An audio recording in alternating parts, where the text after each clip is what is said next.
Hey everybody, Matt Siltala here alongside Dave Rohr, and we have a special guest today on the Business of Digital podcast. We have our good friend, both of our, Dave and I, our mutual friend, Melissa Fach. And so we're indeed grateful to Melissa for taking out, carving out some time for us and talk about the fun world of content. What we're going to talk about today is the good, the bad, and the ugly of content. And we also, Dave and I, or actually I can't take any credit for it. Dave got Melissa's new tagline as we were talking before we started recording this podcast, and so I'll let him tell you all about that. But Melissa, welcome. Hi, thank you. Appreciate you taking some time to be on the show. And so why don't you go ahead and just for those that may be new to you, new to the show, not familiar with who you are and what you do, just kind of give us a little background of your why we're talking to you about content. Okay. Well, I've been in the SEO world for about 12 years, but I have been an editor since 2011. I've worked for SEJ, Moz, Authority Labs. Now I'm the blog editor at SEMrush. Or SEMrush. Everybody says it different. And I'm also the... Well, who's right? I don't know. Well, they say SEMrush, so I always feel dumb saying SEMrush, but I blame Todd Malicote. He's always said it that way. But I'm also the social and community manager at PubCon. And I edit there as well. So awesome. Yeah. And we love you for that. And we're big fans of PubCon. And Dave and I, we've had the pleasure of being on the same panel for many, many years. Sad face, not this year at PubCon. And we have been on the same panel that you've moderated. And it's been one of our favorite, one of our favorite things to do up until recently. And so that's one of the reasons why when we were talking about guests and who we should have on here, especially content related, that's why we wanted to talk to you. And so, Dave, best moderator ever. Not because you're here, right? Not just because you're here. Okay, I believe you. All right, so let's go ahead and just jump into it. We try to keep these podcasts at around 15 to 20 minutes, and so let's just jump into the good, the bad, and the ugly of content. And so, what I wanted to, I guess, start off with was maybe just share some of your insights, if you will, as to because you have so much content that's coming, that's kind of being thrown at you, or that you see, or just between both of those, just the different jobs that you've listed and described. I know that you have hundreds of pieces of content just thrown at you all the time, and you've looked at probably thousands over the years. And so, just maybe start us off by talking about, some of I guess what you would call the bad, the worst of it. And by starting off with that, we can finish with the good stuff, but it also helps us kind of get an idea for everyone out there that's just curious about what kind of content they should create, because they hear it all the time at conferences and everything, create good content, content's king, this or that. But what does it really mean? And so maybe just share some insights there and kick us off. Okay. Well, there's two different kinds of content I can talk about. One is content for your websites, and then content for writing blog articles. So they're kind of in two different arenas there. So with the editing that I've done for big blogs like Moz and SEMrush and everybody else, what I get is a lot of fluff. And what is the tagline, Dave? Cats should be fluffy, not your content. There you go. Okay. So no fluffy content. No fluffy content. I try not to be angry as an editor with fluff content. Basically what it is a bunch of tips that everybody's already heard about, already read 100 times before, nothing new, nothing actionable, nothing to help the reader replicate some steps and improve their marketing. That drives me crazy. The biggest issue I'm seeing this year is a lack of writing ability. So a lot of people are like, I can't afford to pay a writer. I beg everybody, please pay a writer, because it's obvious when you don't, especially businesses. There's a structure to quality writing. There's a flow that has to occur. And if you're just trying to write it yourself, it can tend to be a little choppy. And if you can't afford a writer, maybe hire an editor. Speaking of that, not to cut you off, but that does beg the question that I'm asked all the time. What should, for good content, again, we're trying to, it's better than what we can do. And so I know that the answer it depends, but in general, what would someone, the normal SMB crowd, look for, or what would they expect to pay for some decent content? It really all depends. I mean, you can pay larger companies, or you can pay. When I started out in this business, I started out as an independent person with a master's degree that was great at writing. And I started a writing business.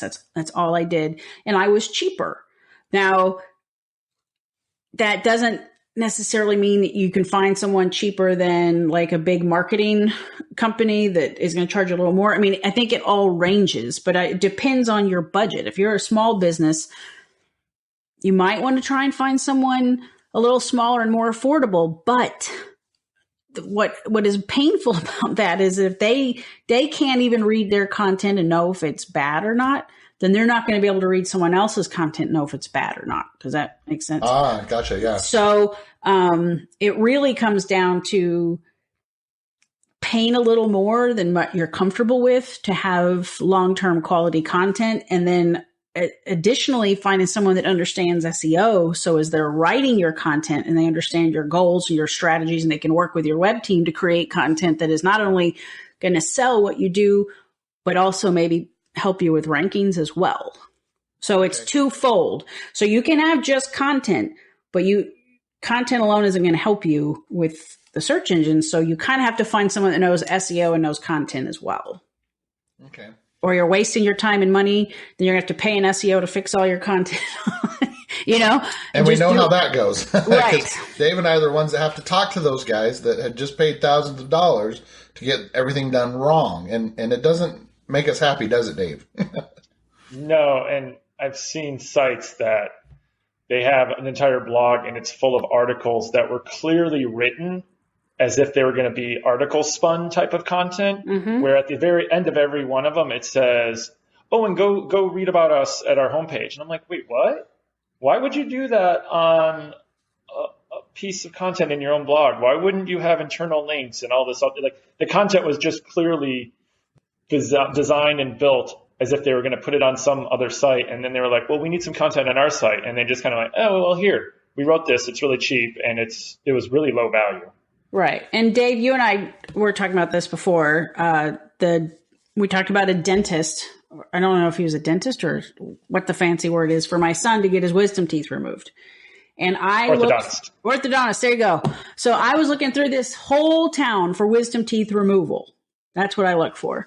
And I read site after site after site. And what I found was about 5 or 6 of them had all the same content. They'd bought canned content from somewhere.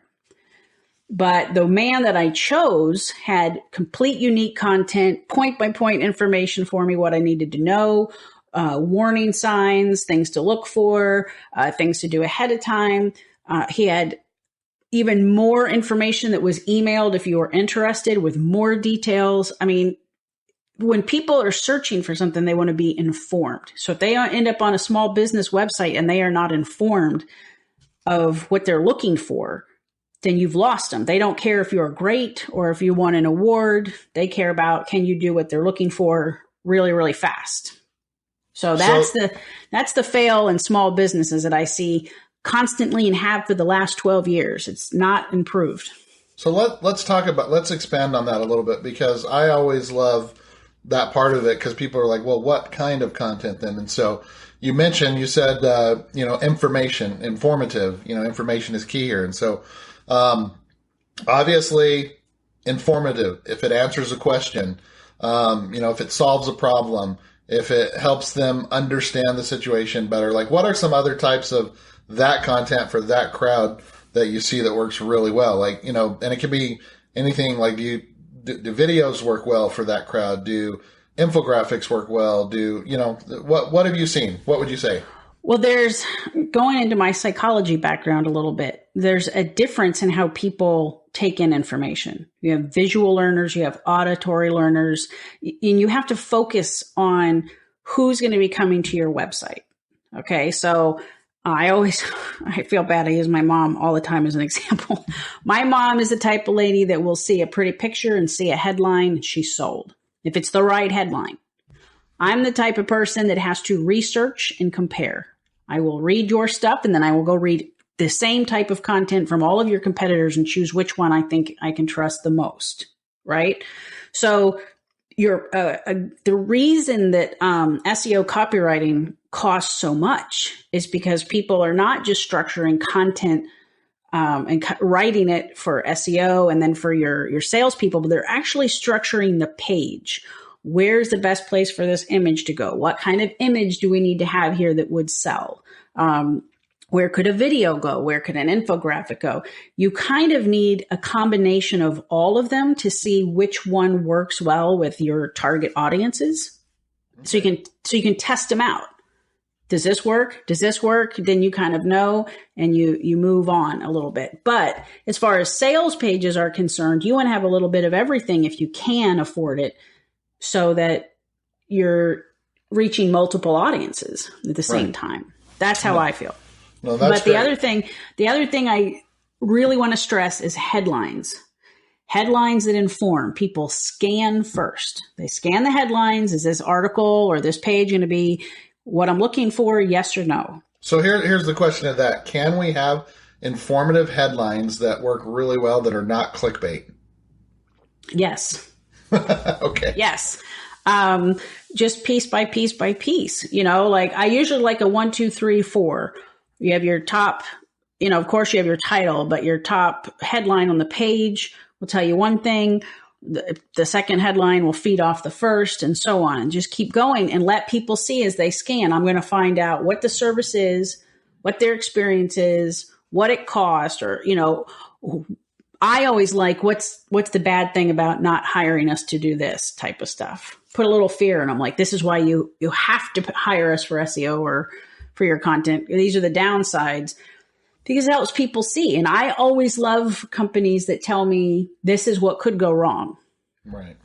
Oh, go ahead, Dave. I was going to jump in. Sorry, guys.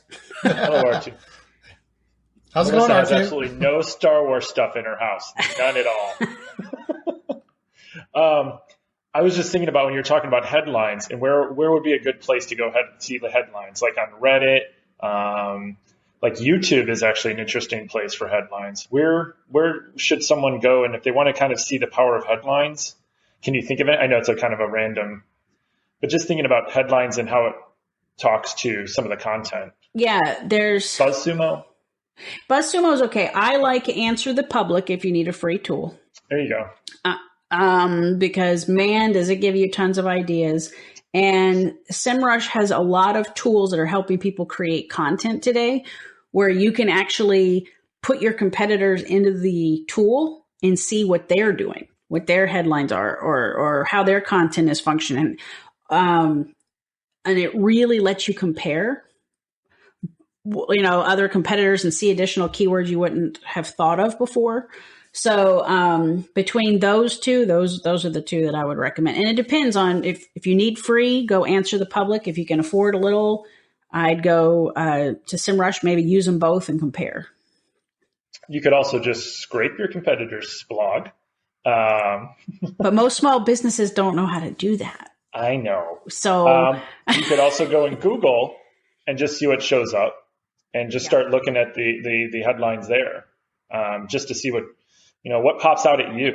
Ask a question, and I used this example recently, but it was like I was trying to get people to think about restaurants. Like, if you were going to go to a new town and you wanted to go out for steak, or you wanted to go out for a Mexican dinner or pizza if you're in Chicago or something, what questions would you have? Now, what are best pizza in Chicago? What kind of headlines jump out at you? And then if you're thinking about content, I think, Melissa, and you probably see some of the same stuff. What are the most common kind of problems, maybe, because we're talking about headlines? What are good headlines for some of the content? Is there any formula, or is it just kind of depend? I think it all depends on who you are and what's going to sell. I mean, you can't have a headline that's too long because people can't read it. You can't have it. You could have a short one, but to give you an idea, one of my past clients has a sushi restaurant in this town. I don't eat it, but everyone thinks it's great. Okay, so they had just wanted to rank for sushi, but when you're searching for something like sushi, you want to know, and you're visiting like my town, which is a tourist town. Most people are searching for best sushi in Sarasota, as an example. So I optimized for that. I can't remember how long ago that was, with the headline, and it increased their traffic by like 10,000 people a month just by putting the word best in. Now, that isn't going to work for everyone. And that's all you did, though, just change that in the headline. Well, I mean, I optimized a little bit in the text, but that was the number one headline that we focused on, best sushi in Sarasota. And the amount of traffic that increased was, I mean, it was insane. And then they got ranked for it. They got a site link for best sushi. So thank you, Google. But everyone's going to be different. And it's really like, you can't copy what your competitors are doing. And you kind of have to know what your competitors are ranking for, because if you might not have a shot of ranking for that. So you need to be a little more strategic and change it up. So it really varies by person. I can't say there's a formula for a great headline ever. So what, I guess kind of playing on that, these are great tips, obviously. Hopefully people are paying attention and understanding what they need to be doing with headlines and using those words in their content. Hopefully they understand that. But let's say that and again, because, you never get those people, do you, that say, I don't have very much of a budget or have little, you never get those, do you? Never. So when you do get those, though, what do you tell them? Like they tend to ask, well, what's the one thing that I should focus on? Or what's the one type of content that I should focus on? Like, what would you recommend, Melissa? Should they focus on that content on their page and making sure that it's optimized correctly, the right keywords are used? Or should they focus on creating content for a blog? Or should they focus on the kind of content that's going to be used for social? Like, what would you say, if you had to categorize it for them and they only had a certain amount of time and a small budget, what kind of order would you give it to them to work on? The website first is your foundation for everything. So you do your core service or product pages first. And you focus on, you want those optimized. And if it's a local business, you've got to focus on local. But yeah, it's website first, blog second. And social plays into both of them. So. Well, yeah, and that's what I was going to say too. I'm like, as I was thinking about this, I'm thinking to myself, okay, well, if you've done what you've said, like earlier you mentioned, let's create a page that has that content for those people that like to read about it. Has that visual type of content for those that are more visual learners, like your mom, has that kind of content if you're wanting to watch a video. And so kind of what I was thinking is if you've done that right, then you do have lots of content for your socials already. I mean, and that's what a lot of people forget, that they can take that video or they can take pieces from that video. They can share a still shot from it and talk about what that still shot is, and then send them over to a place where they can watch, YouTube or wherever you have it hosted, but watch the full video on X or whatever it is, and, use that and utilize that content. What are your thoughts there? No, I completely agree. And the other thing I wanted to say is that a lot of businesses have said to me, I want a blog. And that's great. We all want a blog. Well, what do you want to blog about? But the problem is that it is so much more work than any business I've ever talked to anticipates. Well, they have no idea, like, the amount of research and time spent that, and the other issue is the quality of the content. Like, I had a realtor who was like, I have a blog. It's great. I went to the blog and it was all, I sold this house. I sold that house. No one cares. No one cares. They want to know how big is the master closet, and how big is the kitchen of a specific home they're looking at, or, for example, in my town, how do you know how do you choose a home not in a flood zone? You know what I mean? Like, they need informative things that are going to help them make a good decision. They don't need to know just stuff about you. And that's the biggest fail I see on pages and blogs. It's a brag fest. And nobody cares. And Matt, think about how many sites Melissa said she went to when she was looking for the orthodontist. Yep. And think about how many times we look at services pages or, and I think I've used this example before, but I have some trees that I still got to get cut down. Mm-hmm. I went from site to site to site trying to figure out, where are they located? What do they do? What do they work on? And some of them had just a page that says, we do all this stuff. There was nothing about anything, like any examples, any pictures, any processes. I knew nothing about anything about their company other than they do a couple things. I'm like, well, but do you remove the stumps? Do you just leave them? Is that part of the offering? Am I just going to have 10 stumps out in the backyard so that when we're playing football, hopefully we don't impale ourselves on them? So I think, I do think that, and it pains me, like Melissa, you said, that even in today's, people are like, oh, I got to go create a blog. But go look at your services page. What are the common questions your salespeople or customer service people, or if you're the only person, what questions do people constantly ask you? Now, write those down and then go and see on your site where they answered. I bet you most of them aren't. Right. Yep. And you can add on to your pages and be extremely informative. And one thing I wanted to add to what you said, Dave, was with the trees. This is why people are going to Angie's List, because you can find out, you can get your questions answered there. For some reason, Angie's List is more detailed when you need someone to service your home than the websites are themselves. So, check out Angie's List, see what they have. It's a pain in the butt process, but I've done it a couple times and I still have the guy's card to do the yard. Well, for my trees, the guy came by and he gave me a quote, and I've been traveling and stuff. I called another local place that had some good reviews online. I called them twice, never heard back. Yep. I used a service like that. He paid money to get my lead. Guess who's going to call me back instantly? Right. And answered all my questions.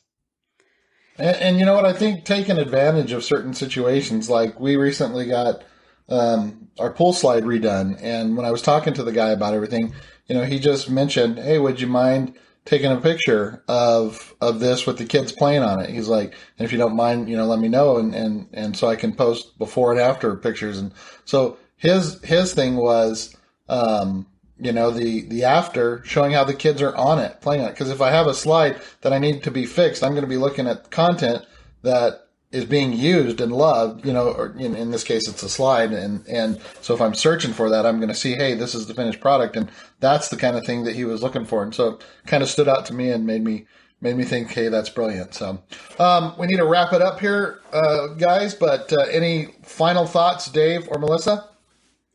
Just real quick, based off of what you said, anytime I have people that come to work on my house, they ask me SEO advice, and I tell them, and they'll point out something like, this part of your screen needs to be fixed because this is going to happen. And I tell them every time, take a picture of it and blog about it.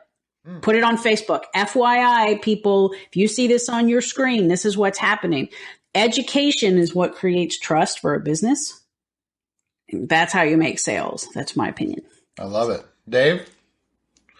Yep, pretty much. I found probably my future HVAC guy, or at least I'd look at his company because I had a quick question about something that was in my basement.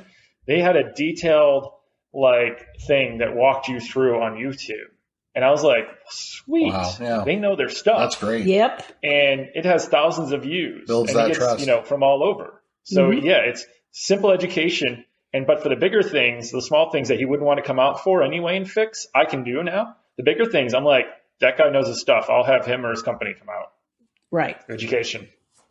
Yep. All right. This has been a great, speaking of education, very educational podcast. I appreciate you guys. And for Melissa and Dave, I'm Matt Soltala, and we look forward to having you guys back on the next show. And we'll see you later for now. Bye, guys.